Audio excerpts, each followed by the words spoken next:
Hello and welcome to the program. My name is Van Nguyen. Tonight on Full Story, I am joined by Bao Hoang, founder and CEO of the Vietnamese food franchise Rolled. Having opened the first Rolled store in Melbourne's CBD in 2012 with his two business partners, Bao has seen the company grow at a booming rate with no sign of slowing down. Rolled is currently operating across 5 states throughout Australia. This month, the franchise marked a milestone with the launch of its 50th store in Melbourne Central. The company also has plans to expand overseas, beginning with the Philippines next. Taking some time off from his busy schedule, Bao sits down with me to share his story. Bao Hoang, welcome to Full Story. It's great to have you on. Thanks for having me, man.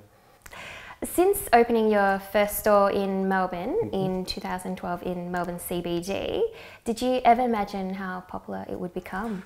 We were hoping, and we did a lot of research, a lot of taste testing sessions, really trying to engage people around us to understand whether the concept would work. So we ran 3 or 4 taste testing sessions for 100 people, just to really understand what the feedback was. And to be honest with you, some of the taste testing sessions were an absolute disaster. But one of the days was actually a 40-degree day, and we did it at my house with 100 people, which was tough conditions for them, but we had some good feedback out of it. And so from there, we started to feel like there was a good sort of, the offering was there for, for a market that was looking for something different. And so from there, I thought we hit something on the nail on the head with the offering. And then when we opened our first store, it was definitely from there an unbelievable experience from there. We'll talk a little bit more about Rolled later on. You were born in Australia and your parents and brothers escaped Vietnam by boat to Thailand and eventually settled in Australia. Were you aware as a child of the arduous journey they had taken? Yeah, like Mum and Dad would explain it to us occasionally, but we only hear snippets of it along the way. And so growing up, we sort of did understand it very early on because we lost a grandfather. So my father's father tried to come over to Australia about 5 years after my parents arrived. So I was about 5 years old, and unfortunately his boat got taken over by pirates. And so he didn't make the journey over, but it took a while for that news to sort of come over to Australia. So I think from there is where sort of Mum and Dad started to explain the story a little bit more to us to give us a bit of an understanding. But Mum and Dad tried to shelter us a little bit from the turmoil and the tragedies that they went through to obviously give us a better life. But again, we now sort of, as we grew up and have our own families, it's great to get an understanding from them about what they went through. And so my son, actually, my oldest son, loves hearing the stories because he just loves to understand, the journey that they did go through. So he'll probe, and it's quite interesting because it's my son doesn't speak any Vietnamese, unfortunately, but he probes my father about what happened and all those sort of things. And that's where we start to get a bit more of the story. I think one of the challenges or one of the tasks for us moving forward is to get Mum and Dad to actually write it down. It's a pretty typical refugee story that most Vietnamese families do go through. And then there's been some great books by like Ando and other people about that refugee transition from Vietnam. But I think putting Mum and Dad's story down on paper hopefully will preserve it forever, which would be great. Did they have a hard life? As in when they were in Australia? Yes. Yeah, so again, probably very typical in terms of they worked very, very hard. So again, they had the 2 children. I was born in Australia about 5 months after they arrived.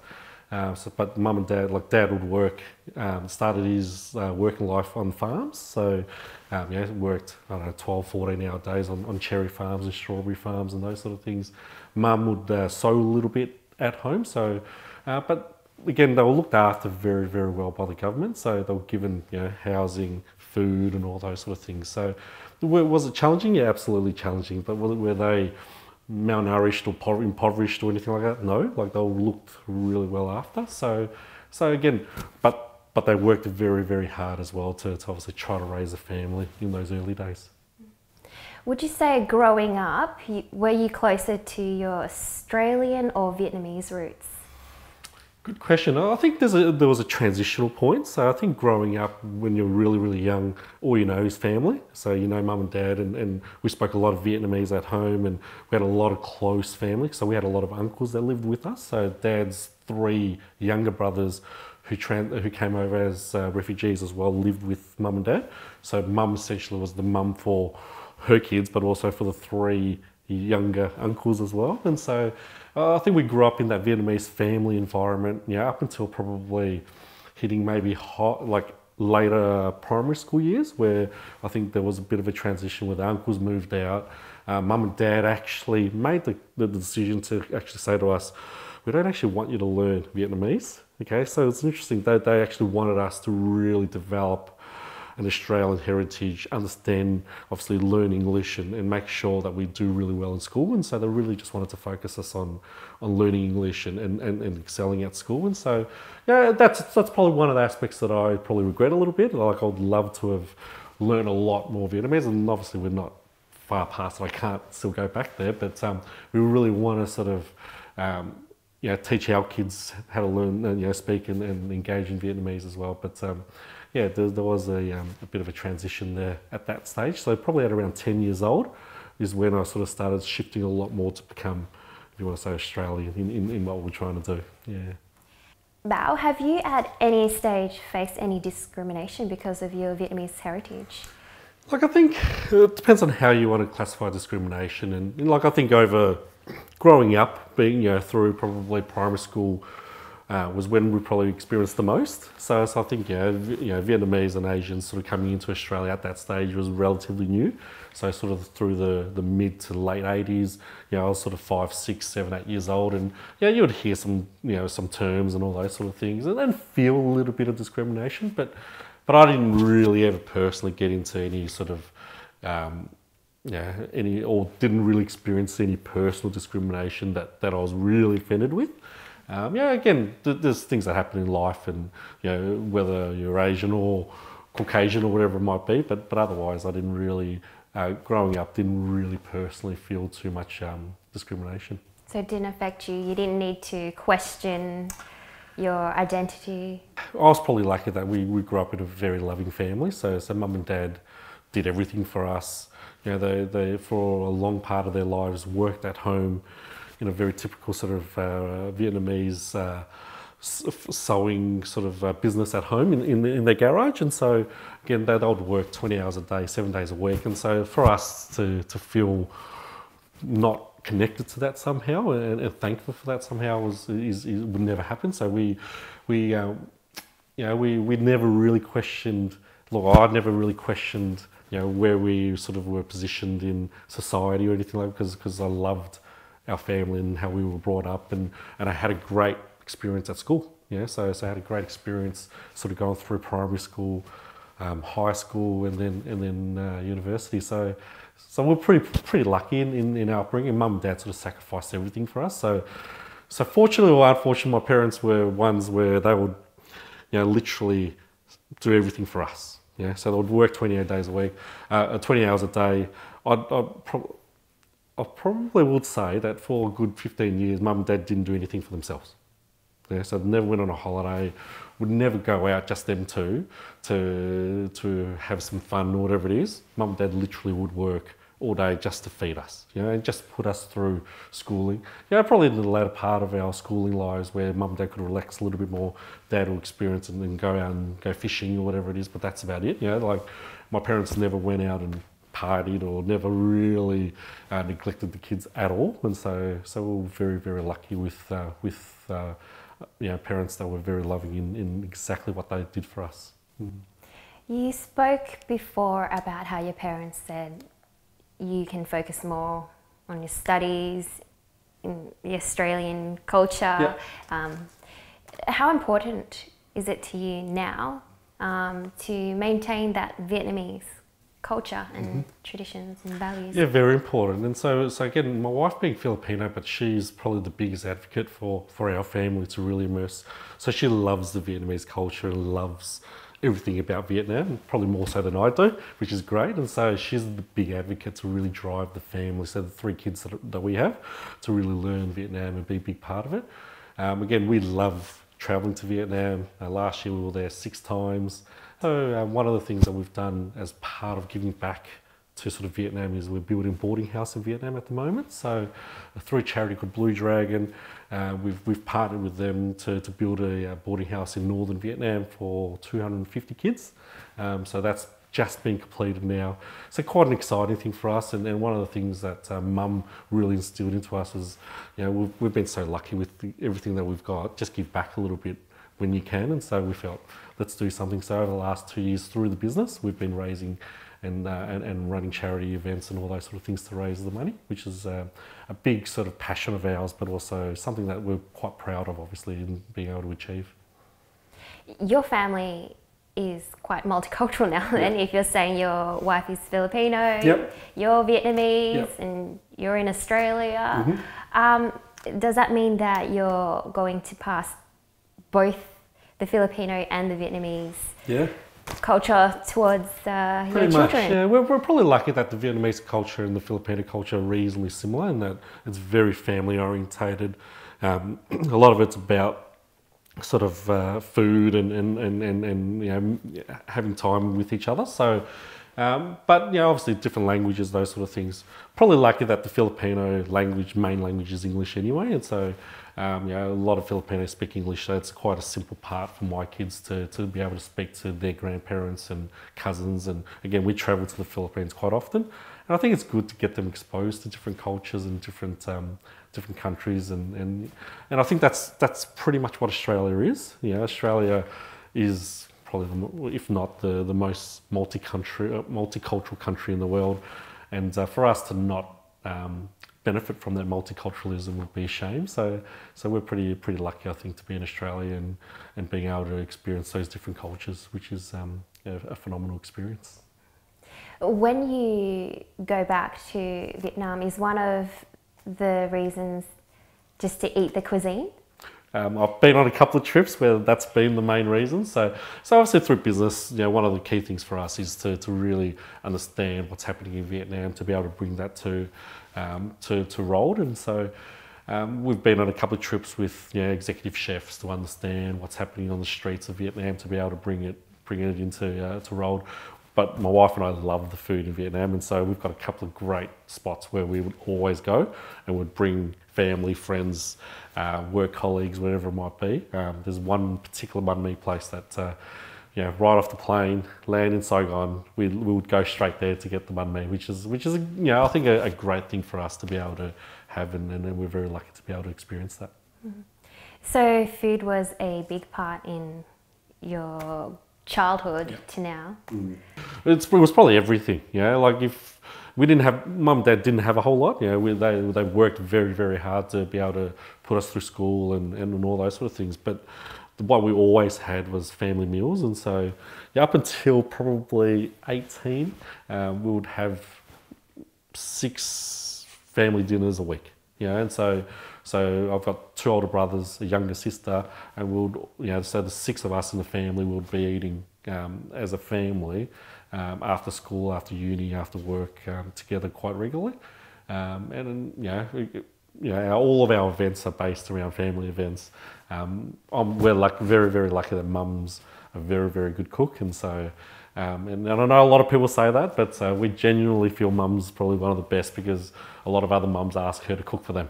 And so that's a positive when that's happening. But we've been very lucky, and obviously a lot of the recipes through Rold is based around Mum's cooking, and also an auntie's cooking as well. Let's talk about Rold.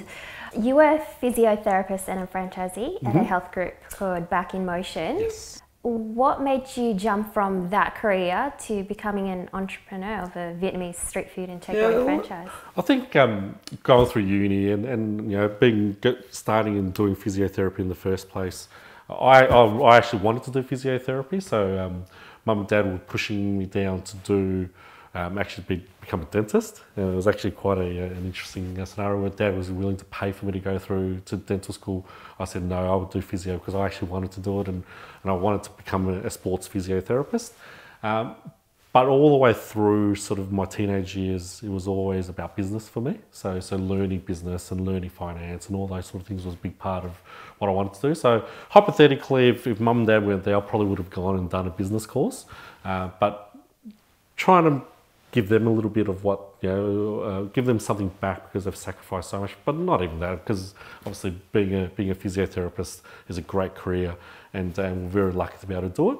But so from there, the inkling of business is always in the back of my mind. But going through uni, I found the physiotherapy course very difficult. It was actually a very tough course. It's a 4-year degree with probably 6 years worth of content in a 4-year degree. So now they do it over 6 years. So it's actually quite a different scenario on how they actually develop graduates out of physio. But one of the things you learn as being a physio is you learn how to deal with people.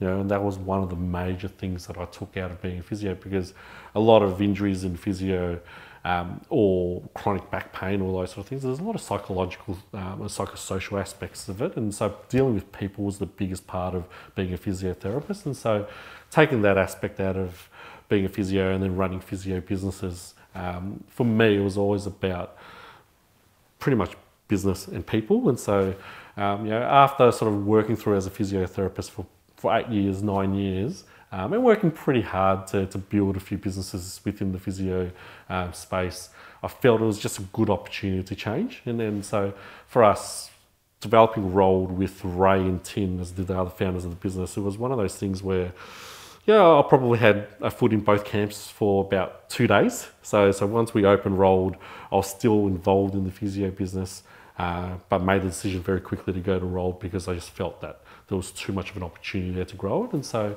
it wasn't a sort of an absolute leap of faith overnight, but it was a calculated decision to really say, okay, I can't do both. I've got to be able to focus on one of them, and felt that there was a lot more passion, a lot more energy, and a lot more enthusiasm to do Rolled. And one of the driving forces is all the family that's involved in the business, and being able to bring obviously Vietnamese food to Australia and then hopefully internationally.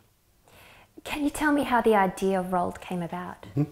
So Ray, one of the other founders of the business, myself, we were having sort of dinner with our wives one day, and my wife Angela and I, we sort of always spoke about Mum's cooking and felt that there was a huge opportunity to bring it to the market a little bit, but we didn't know how. We didn't sort of understand obviously the food business at all, and Mum never wanted to run a restaurant. Okay, so that's one of the things that Mum and Dad would always say, no, we don't want to run a restaurant, it's not part of what we want to be doing. But Ray, being a banker, so Ray was a banker, worked for JP Morgan. His regular lunch would be sushi, 4 days a week downstairs. And we were talking, and he felt that there was something different. Ray is a primary school friend of mine, we grew up together, and he just felt that, like, again, we'd eat at a lot of family functions, and he would go to like Mum's rice paper rolls, and he absolutely loved them. And so it's looking back and going, okay, if we can take that product and do something with it to compete with sushi, then we might have an opportunity there to just open up a different market as well. So we just started scheming from there and felt that, okay, if we expanded the range of rice paper rolls, because again, traditionally Vietnamese do one flavour of rice paper rolls, which is pork and prawn, and that's it. And so we felt, okay, let's see if we can to adapt it and expand it. So over a period of time, that's sort of where it expanded from. But we just felt, again, Ray loves food and loves hospitality. So it was a sort of a natural fit for us to sort of talk about it. He was willing to forego his banking career to start Rolled with me, with us, and so we schemed for a couple of years. So planned it for a couple of years. Nearly bought we did buy a restaurant in South Yarra, a Vietnamese restaurant in South Yarra, which luckily for us fell through because it was the landlord wanted to hike his rent 100%, which we didn't agree with. So we were lucky to be able to get out of that contract of sale. But we then launched into our first Rolled store, which was in Melbourne CBD, which is what they call Goldsboro Lane. Your cousin Tin Lee was also Yeah, part of the trio? Correct. So Ray and I sort of developed it for a while, and then the story is we're about to open. We bought an Italian cafe, okay, in this lane called Goldsboro Lane, which is CBW, our first store. The part of it though was we had to operate as an Italian cafe first before we transformed it to rolled. Okay, I've got no hospitality experience. Ray has no hospitality experience, so we sat there and actually thought, what are we going to do? The part of it from there was Ray. So this was about October, November. In February, Ray was actually getting married in the Philippines. So he was having a location wedding. And I was going to go to that wedding as well. So we were like, okay, we're going to take over this cafe in October. Who's going to run it? What are we going to do with it? When are we going to transition it to rolled and all those sort of things? And we go, okay, we've got to bring in someone. So we realised then that, okay, we've got to bring in someone with hospitality experience. So that's where Tin came in. So Tin and his family ran a bakery for a long, long time. So Vietnamese bakery. So bringing Tin on was that third piece of the puzzle for us to really get going. The difficult part was Ray and Tin didn't know each other. So I went and approached Tin and spoke to him.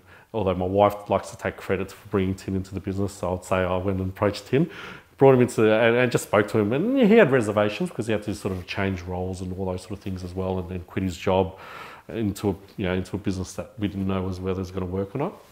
So it took a little bit convincing to get Tin in, but not too much. He jumped in pretty quickly. Him and Ray got to know each other over a couple of beers, and we said, yep, let's do this together. So what actually happened was we opened the Italian cafe, and we had to run it as an Italian cafe. None of us had any coffee experience whatsoever. So Ray had a one-day barista course and was serving coffees to a horde of very, very I wouldn't say angry, but impatient Melbourne coffee drinkers. So at one stage we had 50 people waiting. So if we had an introduction into hospitality, that was a major introduction into hospitality where I was taking orders with Steph, Ray's fiance at the time. Ray's trying to make coffees, and the funny part was Ray was probably drinking more coffees than he was giving out because he just didn't know what he was doing and he was testing it more than anything. But from that experience is when we got Tin involved and really started to understand hospitality running that Italian cafe. So we were around that Italian cafe for about 4 months before we transitioned to rolled. So the initial stages, the opening of rolled, after years of planning, you used $180,000 of savings? Yeah, it's about $180,000 of savings, credit cards, any money we could get our hands on just to get the business open, yeah. What was running through your head before and after?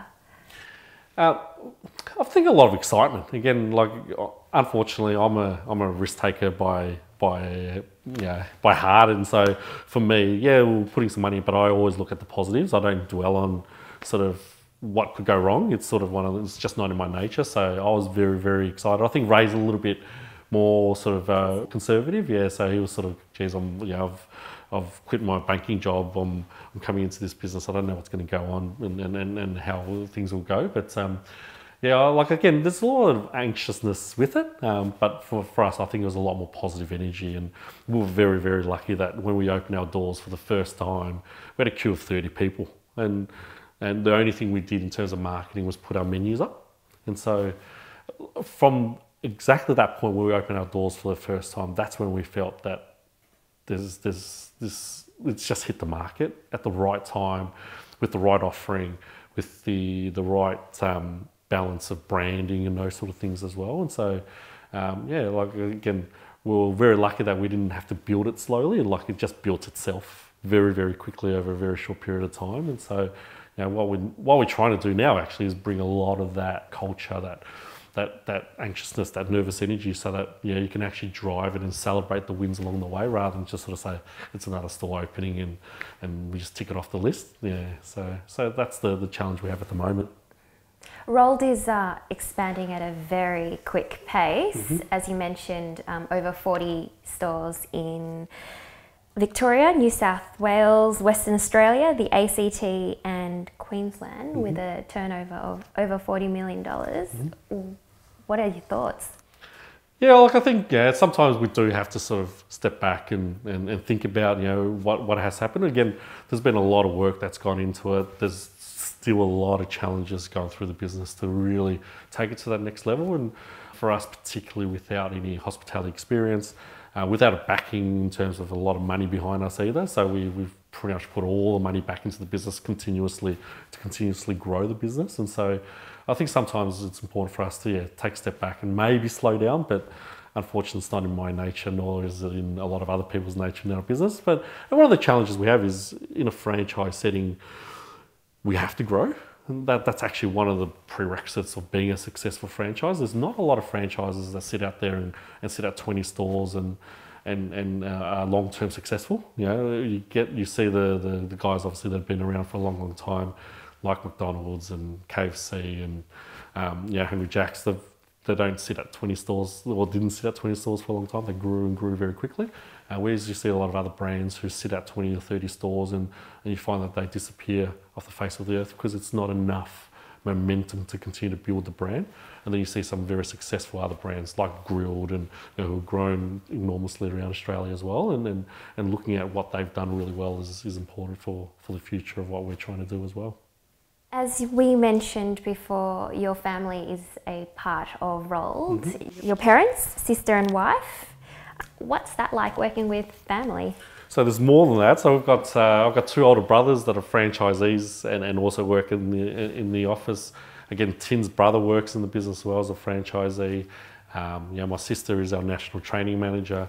My parents both work in the business still. So our pho recipe, which is mum's grandmother's recipe, is something that we sort of classify as our own 11 herbs and spices. So mum actually makes every single packet and we ship them around to the stores for them to be able to make the pho that we want it to be like. So again, there's a lot of family. It is there's just challenges with working with a lot of family. I can guarantee you that, but I think you take the good with the bad as well. And what you do get with family working in there is a lot of passion, a lot of energy, a lot of drive.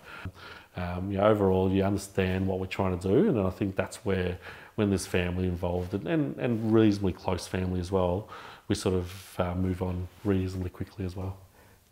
You have 3 children. Yeah. How do you balance work life and family life? There's a few things that we've done to be able to allow us to spend a bit more time with kids. So a bit selfishly, and I'll come to that, but I'll put it the office, where our head office is in Elstonwick. The kids go to school in Brighton.